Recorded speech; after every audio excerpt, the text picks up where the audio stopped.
they gon' do with me now? I'm still the talk of the town. Running the sisters, I'm hooking them down. We turn the smiles into frowns. Gang hop out, then we clearing the. Hey everybody, what's up? I'm your host Enrique. Welcome back to another episode of Talk of the Town. And today we got a very special, a very special someone from Uptown. We got SpliffHappy. What up? Boo boo. air horns. I'm crying. Thom, thank you so much for pulling up, man. I really appreciate you. Thank you for making the trek from way up north. Yes. Nah, not the Bronx, but Uptown, Washington Heights is. Yes, sir. It's like midway. It's like mad. It's the right level with the Bronx, actually. That shit is up there. Yeah. It meets it halfway. Yeah, no, that shit is deep. Have you have you been in Uptown your whole life? Yeah. Never moved. You know what I mean? I was born in the Allen Pavilion. You know what I mean? And then brought down to 181, and I've been the headquarters and rendezvous since legit. Wow. Damn. Yeah. Born and bred. Yeah, Nice. man. Good Full Heights armor right here. Full Uptown. Let's go. shit. Type shit. It's that A-Train gear. Bro, super A-Train shield, man. Fucking shit. Makes you So live forever. tell me what it was like growing up in the Heights, man. Give me the rundown on the life of Thom childhood that turned him into the life of Thom we know now.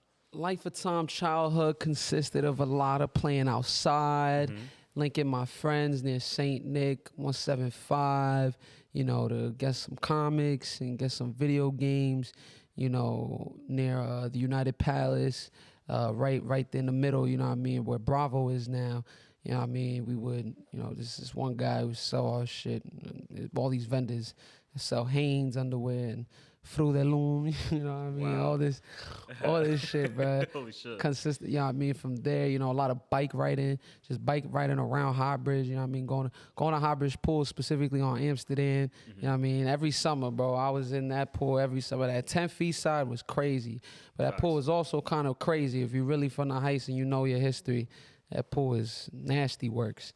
And then, sheesh, honestly, going to the skate park, 181, skating with dudes like Kaiser, you know what I mean, Big G, Rise Up to the King, Nas, all the homies, bruh. And I went to school like practically my whole life till high school in the Heights. I went to PS 48, and then on 18, literally right on 184, and I went to MS 319 right on 168. So like I was pretty much playing a lot of ball, feel me? And then like I guess when music got introduced, that was a lot of that. All that plus like rapping on every fucking corner niggas siphed on, rolling backwards as much as possible. Yo, shout out to the Backwoods. What's your favorite flavor? Oof, Russian cream. Oh my guy. Good shit. Absolutely a Russian cream man myself. Yeah, that's good. Nice. That's good. That's good. Good flavor. Grape is a close second. Yeah, definitely. You know what's an understated backwood flavor? I feel like it doesn't get enough love. Banana. Banana's good, man. Banana's nice good. little It's got a nice flavor. It's got I ain't gonna lie, it's got a nice flavor when you smoking it and you rolling it. I remember like big 2016, 2017 around the time is when like that flavor got introduced, I think. Yeah. One of my boys used to sell backwoods by the pack. Yeah. Like by the box type shit. Yo, that's because that's when it was when it was jugging for real, bro. Everybody. The Israeli backwoods. Sheesh. Israeli backwoods. Yo, we're not talking about that right now. Okay. I'm gonna have to holler at you for that. Yeah. I'm crying. All right. Enrique the plug. Yo, nah, Enrique knows the plug. Enrique is not the plug. Enrique's not the plug. Enrique allegedly knows the plug. Allegedly. We're not telling on ourselves. We ain't giving facts. So, music, how did that come about? What was your introduction to that? My mom, bro, since a kid, pretty much, like music always done ran in my family, specifically on my mom's side. She would listen, she would put all this great stuff on when I was a kid, from Juan Luis Guerra to, you know what I mean? She throw on Lupe, the Big L, the Jay-Z, and to artists like Katy Perry and shit like that. Oh, wow. Yeah, like really, it was all just different centrics. And my grandfather, he actually played congas. Wow. And he's part of a line of uncles that was in a band called the Savannah Band in the 70s. you know, all this stuff is just flowing my genes for real. But it wasn't until I got older. I was like maybe 14 after my little dubstep phase I had. Bro, Yo. remember Yo. Black Ops fucking Yo, montages? Black Ops and then 2. remember those Black Ops 2 montages? And remember that exact, we was putting the Avicii, the Skrillex remixes, all on the clip Holy edits. shit. Feel me? Shouts phase and optic days. Yo.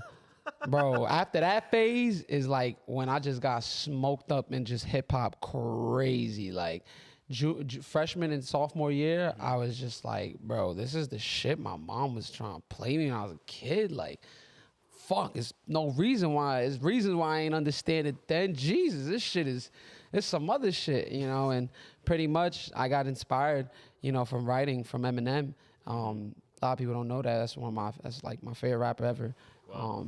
And if I don't approve of a lot of the works the man do now, just saying. But yeah, and I think being inspired by like the whole pro era movement, the Beast Coast movement, you know, and then just like tuning in with just other dope rappers like Fat John and just like, you know what I mean, fucking Rhapsody when she was doing her Jedi stuff, and you know what I mean, like, you know, Slum Village, and you know, a lot of the writers and producers on that. And, you know, I was kind of my first early days with that, and that shit cemented to what, you know, what we got now. Yeah. You know, everything spread, bro. You know, it just kept changing. Mm-hmm. Were you in tune with the ASAP stuff going on too? Since they're like Yeah, not I was the same part of town, but you know, still up north in Manhattan. I'll never forget when Sun dropped Lord Pretty Flacco, Jody 2, if I'm correct. Yeah, I believe so. Just that whole wave, that whole project, you know what I mean? LSD, bro, that was like the coolest video ever when that came out at the time. Yeah, that shit was But I nuts. remember there was a pair of Yeezys that was coming out at that time too. That was just like, it was all hype on some other shit. And the culture of it was super dope. Uptown was shaking different around those times too. Yeah, I remember hearing Wild for the Night, that ASAP Rocky and Skrillex joint. I know you must have went crazy when you heard that shit. Bro, what? Like, I remember there was the remixes with ASAP, with Q and ASAP, with Crush a Bit, you know what I mean, Lil Bit, you know, you had all the dubstep remixes with that. Those were good days, man. Wow. Those were great party days, bro. Yo, like, bring back the Rap X dubstep remixes. you know what I and mashups. mean? Come on. We need. Yeah, that was super get high. Like, I mean, off. That was maybe super. not off weed. That's not. Dubstep was never like a get a high off weed music for me. I mean, yeah, Crush a Bit, Little Bit. That was super like fourth. I mean, that's because you had Schoolboy pushing the 420 agenda with the bucket hat agenda on top of it, and everybody wanted to look like this nigga or smoke like these niggas. Like, that was that shit went way over my head. that was crazy. Yeah. So was boom bap like always? Not always, because I like your flow and your lyricism is very much like boom bap inspired. I mean, I would say. Yeah. So was that like your main lane at first? Yeah. All that work is still there. Like, I got music under a whole other name on SoundCloud. Oh wow. Like I've been dropping songs since I was 14. You know, like right as soon as the SoundCloud era actually, like the SoundCloud wave began with all these producers and you know, rappers and stuff. Yeah, boom bap was always there, but it's the foundation of my whole shit. You know what I mean? You know, and then, you know, I mean, obviously things evolved and, you know, making other records, you know, pop rap, you know, more rap, alternative, but yeah. Did you start producing at first as well, or did that come later on? Way later on. I didn't start producing till 2019. Facts. Oh wow, that's like a 5-year gap right there. Yeah. Wow. That was. I'm sorry. Go ahead. Yeah, nah. That was around the time. I would say accurately, like probably like more so near 2020. Though I began like ending of 2019 for sure. Got you. Okay. What made you want to get into production? No one could produce the sound I was aiming to get for myself. It's like no, it's like yes and no. Cause I was always been like me and my homie Miet Hope, man. Every time I see this girl, like we'd be like, yo, we're session whores. You know, niggas is in the studio OD, just wilding. And you know, I was, you know, people was getting the sound right, but I think I was really like, I didn't want to miss the opportunity of what I can really do for myself, carving that further. And I always had FL Studio on the computer. Gotcha. Feel me? So I was like, yo, it's time to give this shit a crack. And Monty Booker was actually the one that like really pushed the quota like I should produce. And it wasn't nothing personal between me and him. Just seeing what he was doing, I've been inspired by those sounds, Flying Lotus sounds, Jay Dilla, you know what I mean? That whole arsenal. So, yeah. So, okay, take that now into your work today, kind of with, let's say Room 44, for example, your EP that just dropped not too long ago. What was the difference like making that music now compared to Thom 5 years ago when he first started producing? I would say, well, that project was definitely majority of it was produced by James Burns. Oh, okay. I produced the last song, Hoskins, with me and HD Been Dope. Got you. I produced that whole song. That was fully me. I mixed, mastered that whole John, everything. And I mean, I mixed and mastered the whole project. Wow. But I think the difference was it's crazy because 5 years ago, I was very much still mixing and mastering my own music. Okay. And I was recording my own music. I think the only difference in the process was 5 years ago, I didn't want to have an era where I was doing heavy boom bap. You know what I mean? I wanted to keep standing out from that. You know what I mean? Just because I felt that's something that's always here and it's going to remain here. You know, so decided if I don't, get my feet wet there, for a minute, aside from what I was already doing from the jump for myself. So, I think it was different. Then now it's just I guess bringing it all together. Yeah. And kind of just seeing that come round full circle really made me be like, huh, all right, word, But even Room 44 shit, even that was a phase, bro. Not even a phase, it was an era. It was an era, bro. But it's the life of Thom. How can it not be? How can I not have those? Nah, for real. You need your specific, your chapters, your seasons, if you will. Yeah, your character arc. Exactly, bro. Yeah. You know what I mean? We in the human business, bro. We here to grow, for real. Tell me a little bit about the creation process of Room 44. How'd you link up with James Burns? Shouts Levy Gray. Oh, yes. Happy birthday to Levy Gray, too. Oh, facts. Happy birthday, Levy Gray. Happy birthday, We're recording Levy. this on your birthday. Yes, sir. This more going life to and more drop blessings, not bro. on your birthday, but you know the vibes. Yeah. Yeah, Levy Gray is the founder and co-owner of Camp Audio. That is our production company that he founded in 2019, 2020 himself. And pretty much I was in the studio with Levy working on Floor 11 B-side drop. And this was 2020, 2021. He was like, yo, bro, I didn't play this guy that's making some crazy boom bap beats. He's already got placements with Benny the Butcher. He's making moves with some of the Buffalo artists. Sure. I believe he just got an intern position with Static Selector. Oh, wow. I was like, yo, who the fuck is this? And he just plays me this fucking joint, bro. I said, oh nah. This nigga's really still keeping this shit. This nigga's really not letting this shit ever die, because it won't. And this guy, he playing that abolitionist part. James is, he white. Yeah. Feel me? I'm like, you coming through round full quick. And, I tell James know the vibe.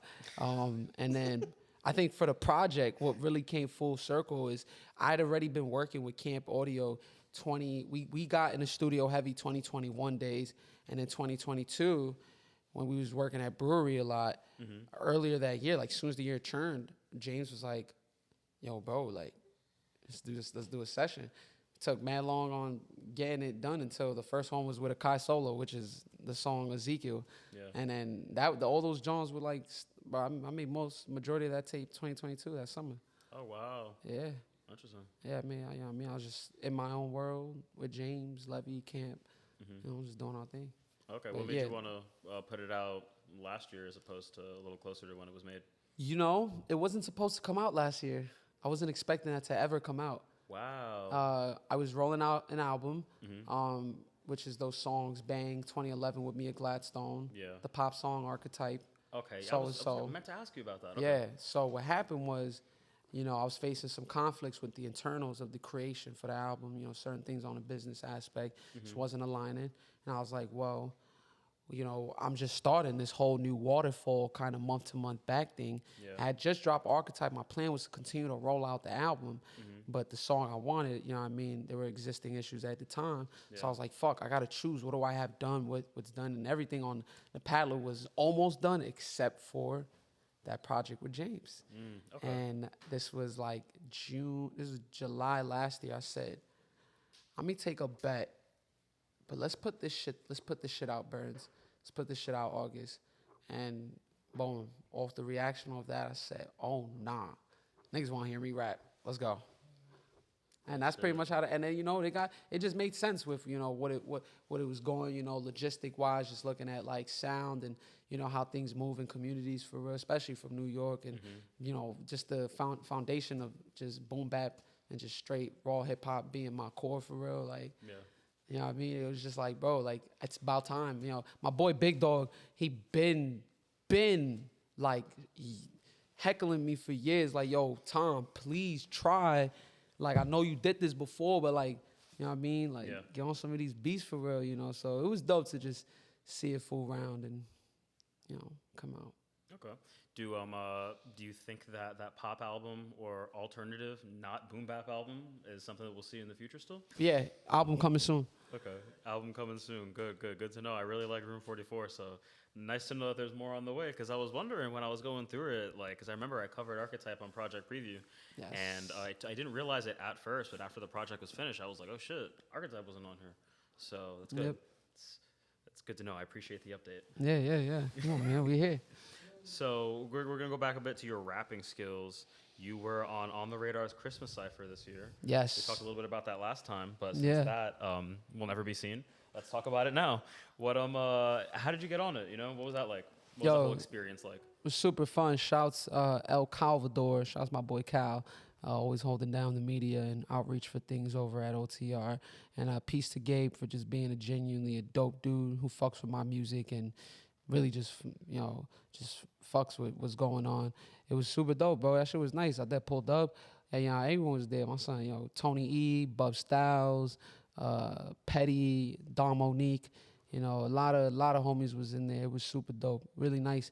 It was no crazy egos in terms of a negative. It was straight up genuinely just dope MCs that was like, yo, just want to get my shit off right now for the holidays and keep it pushing. Whoever connect will connect, and that was the vibe. It was nice, man. It was nice. That shit did nice for me to start the year with, and to end last year with too. Yeah, that's cool. I know it's only the second year they've ever done the Cypher, the Christmas one, but I feel like it's great to see because I feel as though freestyles, just of that whole nature with ciphers in general being such a huge part of not just hip hop culture, but also I feel like New York City culture. Heavy. I feel like having that space nowadays for the new age generation of media and hip hop and music consumers is great. And I feel like what other place for it to be than on the radar, Yeah, agreed. I do want to ask though, who are some people from New York right now that you haven't worked with yet that you would like to in the future? Because I feel like we got in the past like 6 or 7 months, or at least since the turn of the year, I feel like the people that are shaking things up right now, some of them you could guess, but some of them I also feel like I never would have guessed. Yo, I would say like for sure, like in the city, man, would definitely like to tune in with I would definitely like to make music with Yoshi T. Okay. He's hard as fuck. Would definitely like to cook up some beats with Cash Cobain. Solid, yeah, I think that'd go crazy. I ain't gonna lie, in fact, there was actually a session I was gonna line up between me and him 2022. Oh wow. Right before the takeoff, crazy, but Damn. that's still like I still want. I mean, he's a dope ass producer, bro. And I think lastly, Laundry Day. They're so fire, bro. Yo, that is crazy. They're so fire, bro. Like yo, I never Henry, Jude, like holy shit, that's mad funny. all those guys, E-Ty, like they're just crazy. Wow, that's nuts. I don't know Laundry Day for their music. I only know them for their TikToks. Bro, and those the homies, man. Shouts Henry, man. Yeah, we got some good works in the tuck. And he got a joint produced on the album too. Oh shit. Oh, yeah. Look at that. Life of Thom X Laundry Day. Yeah, I'd like to see that. That'd be a cool video. Hey, man. Fucking wow. All right, cool. Nah, somebody I could see you personally working with or would like to. I don't know where the room is there, but I think somebody like SpliffHappy. Yo, crazy. that would be so sick. Spliff is a great guy. That's a great dude. I mean, I just saw him this weekend at the Kenzo shit. Oh, word? Yeah, I dapped him up for a Nice. second. You know, we chopped it up. Fun fact, me and SpliffHappy, along with A Churn Me Up and Bobby Riot and my boy Steve Flossin, he was in South by, man, like Oh, word? 2 years ago, bro, on 6th Street. And like we was getting food, niggas was drunk. This was right after, I think this is right after Spliff like did his first ever Rolling Loud appearance. Oh, Like it was yeah, at the South one where by. He wasn't even supposed to be there, right? Bro, Yeah, I know that literally, we're like walking and out of nowhere, boom, boom, boom, boom, boom, like gunshots, bro, out of nowhere. And it's a big crowd of people. Yo, son, like, it was crazy. We was running everywhere. We was also off shrooms, too. It was like, it was nuts, bro. But, yeah, I mean, Spliff is, that's good peoples right there. That's a crazy story niggas been through. Facts. Wow, no, that's nuts. And you guys don't have like any songs together all that time? Nah, Wow, that's crazy. I'm sure. Yeah, no. If it lines up, Yeah, you when know, it happens, it happens. No, for everything sure. is everything. I think that I'm a fan of both of yours. I think Spliff is also pretty cool. I interviewed him last year. Oh, and yeah. That was dope. So I think that a SpliffHappy x Life of Thom collaboration where you're both either on the beat, because I know he produces a little bit now too. Yeah, he's or- producing now. I peeped that. Yeah, or where you're both just on the track together speaking, Yeah. trading bars back and forth. I feel like, Nah, I want to hear Spliff on some boom. I want to hear Spliff on some like hip hop shit. Like you know what I mean? I'm sure, and yeah, it's there. I think he'd fuck up some boom bap shit real good. Facts. Yeah, that's another thing I feel like doesn't really happen a lot anymore. Rappers like trading bars back and forth, like interweaving each other on a song. It's mad like verse, verse, verse, verse. Yeah, that shit right there is a classic. You know what I mean? I feel like that's definitely an element that should never be repressed. It should always be kept alive. And these songs that's coming out of New York's greatest. We spoke a little bit about this off camera, so I'll touch on it lightly so we could segue there a little bit. Yeah. But when it comes to artists having to kind of just market themselves on platforms, like being a creator sonically, but also having to be a creator socially as well, how do you feel about that kind of stuff? Being a creator yourself who is here doing something socially. I mean, the obvious is that like it's extra shit that I don't want to do. You know what I mean? Noted. But it became this point where it's like, it's not even that I don't want to do it. It's like, I have to do it. Yeah. And in that, it only makes me want to continue to go further, which allows me to kind of be like, all right, well, I like doing this shit. Like, I like putting my phone down in random corners wherever I walk and, staying up late to edit and, you know what I mean? Fucking having at least 2 to 3 shoots per week just to capture one shots off that Black Magic 4K render to then color grade it off that. You know what I mean? I could go the whole 9, but when this shit essentially, bro, this shit's your job. That's it. Yeah. It's your job. You want a life, you want a long-lasting career, you need to switch up the mindset, dog.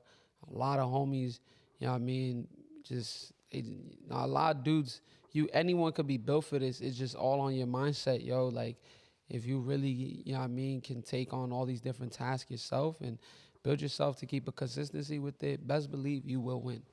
You will win, bro. You know what I mean? And I think a lot of artists are really inspired by the art, but they're very complacent on the business and on the data and analytics side of things. They don't, if they don't really understand it, and they just kind of be like, well, might as well get it someday, or someone handle that. So me, I like things in my control, and as much as I have a great team, shouts them, I'm very much the brains of the operation. How do you feel about things like vanity metrics and stuff? All these numbers that labels use to gauge an artist's reach that, I mean, honestly, could be fabricated. How do you know? Yeah, no. I got a homeboy from India or like the whole farm over there just like doing mad shit for you. I mean, catching bots before was like super obvious, but now dudes have like, it's almost a weird cliche because it's like before it was obvious, but you could also tell, but not really, because if the motion was there, you know what I mean? Like it's 2 + 2, But now that there's an oversaturation of digital marketing and of, metrics just going up and down the scales, you got all these different companies now that, are, they're legit. You also got a lot of these places that are not. And a lot of people buying their streams, a lot of people buying their numbers. Bro, I mean, look at IG. Instagram is flooded, you know what I mean? You see Shorty got 59.6K followers, link in bio, it's over. Like, you know what I mean? You know, I think artists should never base their journey based off numbers. And, you know, if you know you got it, you know, the numbers ain't ever gonna affect you. At the end of the day, it's all consistency, bro. You want to see numbers, build your shit. Simple. Mic drop. All right, but we're gonna lighten things up. We're gonna play a little game. Light them up. A little something called finish that sentence. Oh boy, I'll just say something and then you'll finish the sentence. I'm bad at stuff like this. Let's go. Let's see how it goes. All right, number 1. I hate when. Thing. Yeah, I'll tell you what I hate. I hate when I'm in the Cypher and somebody passes it to me and that shit is mad wet. Oh. That is the worst in the fucking world, bro. All right, that is terrible. That is. All right. Well, I hate when, like, you know what I mean? I'm working and, feel me, people are like people are asking me of things, you know, knowing that I'm locked in. Like, you know my hours, you know the schedule, feel me? Like, come on, feel me? We gotta keep things in order. Yeah, no, Shit gets me tight, and that happens a lot. Yeah, when people trying to get you out of the zone, it really is a flow state. You can go Yeah, bro. in and out like that. Yeah, nah. All right, I work the best when I'm alone. Facts. Heard that. Work the best when I'm at the crib. Even if the roommates is home, like just me by myself. You know, no other producer, no engineer, not even girls to inspire the creative. Just be by myself. Pure thoughts. Pure thoughts. Yeah. Yeah, nah. I don't play when it comes to. I don't play when it comes to this money, man. Stop playing with me, feel me? I'm from Money Manhattan, son. You know what I mean? We don't play when it comes to these. We don't play when it comes to the dollars. Rent, bills, investments, investors, you know, all that got to get paid. Financial assets, that's a real thing. Leverage, that's another real thing. So we got to stand on business. Speaking of business, I can't do business with you if. I can't do business with you if you're just really immature with how you handle business.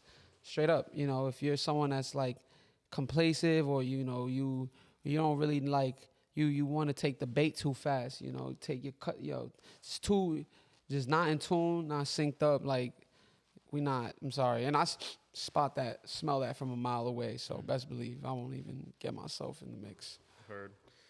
My favorite song that I wrote is. My favorite song that I wrote is Fuckboy on 10, produced by Who Is Eli, out now, it's everywhere. Wow. Also, there's a remix out there with Big Clit. That's all I gotta say. I cannot fuck with a girl if she. I cannot fuck with a girl if she wildin', like, for no reason. You know what I mean, miss? You got a whole lot of internal flaws that need fixing, and you got a couple screws loose, and I see them dropping out your head. You ain't coming around here. Go take that wrench and tighten up your shit elsewhere. I'm out. What did J. Cole say? Don't save her. Don't save her. Don't save her. Oh my guys, 2024, we is not saving her. She don't want to be saved. She don't want to. Yo, I'm bad. In 5 years, I see myself. In 5 years, I see myself, you know what I mean, really woven within my career, blossoming. You know, I see myself acting in films, you know, short films. I see myself producing some of the biggest artists like fucking Nicki Minaj and Kendrick Lamar and, you know, Jay Electronica if he's still around then. Wow, nice. That'd be a crazy link up. I see myself, you know, just modeling crazy big campaigns and having my own campaign spread around Lafayette and Soho and, you know, some billboards over in Paris and just more so, you know, an impact, influence that's building to lead to a generational. And, you know, we got critics claiming that this guy's the ... So, I mean, let me ask you, this is not in the game, but is fashion something that you're like really into in terms of like something you see yourself like being at a designer level? I mean, all the Life of Thom merch is definitely all designed by me. Oh, okay, nice. I did not know that. I've been cooking up my own merch since 2021 with my boy Riot and Big Dog. You know what I mean? We had it. I mean, niggas chipped in for a direct-to-garment machine, and I had that shit in my living room for the last, 2 years until we moved into an official spot with other stuff, though. Yeah, I love fashion, bro. I'm not too big on, like, certain brands and stuff, though. I'm very big on, like, the core of it, you know what I mean? And just, like, putting great garments together. I mean, some nice denim, you know, some slacks with some cool SBs and maybe a dope, for me, polo sweater. Type shit. Nice jacket, you know, cool trucker. Okay. For me. Yeah. Interesting. I like that. I like I like how prevalent the intersection is between, especially and most recently, mainly hip hop. Yeah. It's dope. It's dope seeing rappers get dressed up. It's dope seeing rappers. Bro, get I more... love how Tiara Whack puts her fists together. Yeah, that's just crazy. Like she's insane. I was just on her IG before this. She's cool. Yeah. I need to get on her level. I need to get on many people's levels. Hey, man. Rocking the Tims, the cuffed up of hands. Hey, that's a classic right there. Never go wrong with the right. Tims. They're not the butters, but they still the classic. Hey, man, you stomp a man out with your Tims, you know, you real grounded for life right there. That's allegedly. That's NY support. Facts. I'm crying. Can't forget the Respective Collective. I didn't even peep call that. this number, see what happens. Get out. You serious? Yeah. Call a number, see what happens. I want to see that. I'm going to do that. All right, back on track.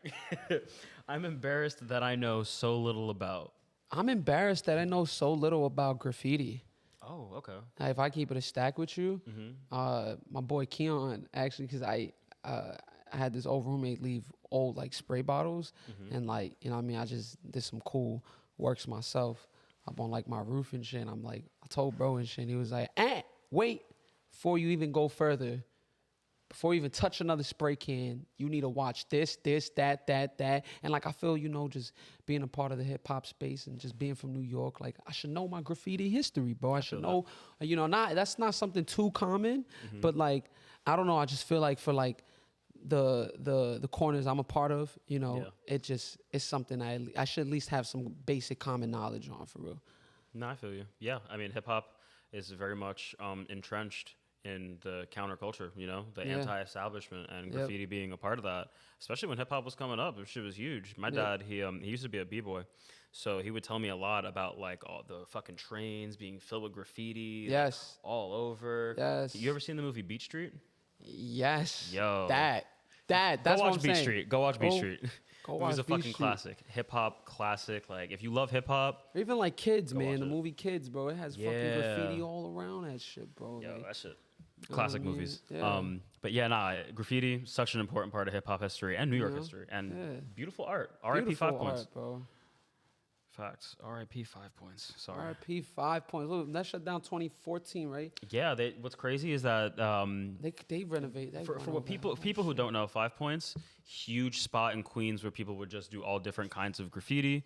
Developers bought the land. Gentrification happened. A lot of people did not want them to, but overnight they painted over the whole thing white, which is crazy. A whole piece of history gone. That's insane. Damn, I forgot about that. Yeah, that's crazy. R.I.P. 5 points. RIP 5 points. Alrighty. Tell you, man, niggas don't know, bro. Last one. The secret to a happy life is. The secret to a happy life is maintaining your peace, man. Maintain your peace. My boy HD, he was telling me the other day, man. He was like, "Yo, it's actually no, my boy Zay. He was like, happiness is like when you on top of the tide, top of the wave, and you just sailing, and it feels so good. Sorrow is when you underneath the wave, and you like, God damn, nigga, I'm about to drown. Like, it's over. It's GG. Like, I'm good. Game. Like, I'm out. And then peace is your middle point. You can never compromise either or because you have your peace. Feel me? And I think the biggest, peace is simple. And life is simple. If you really, really think about it. You know what I mean? The universe is asks us for one thing, is to listen, bro. So it's like, that's the key. Damn. Thom, thank you. I Thank appreciate you, you Enrique. so much. Thank you for coming out. Thank you for coming by. Before we sign off, what else do we have coming up in the rest of the year? 2024, 2025, 2026? Yo, and well, I'll say for the rest of the year, we got music dropping every month. We got a new joint dropping with Dash, Okay. Iman Nunez. We got music with Swum. We got music with Stoic coming out. We got more music with Gutty on the way. I got some shows, for the LA homies. Go to Moroccan Lounge 420. It's gonna be a crazy show. 420 in LA, nice. Yeah, now we got we got some international affairs over in London. I'll give more info on that when it's time. But man, I say just being active all around. Feel me? I got stuff I can't really announce right now, but TBA. It's all coming, bro. Albums on the way. What can I say? Live, laugh, life of Thom. All right, bet. And where can the people find you? Yo, y'all can find me everywhere at Life of THOM, Life of Thom. That's me, man. Uptown shit. Let's go.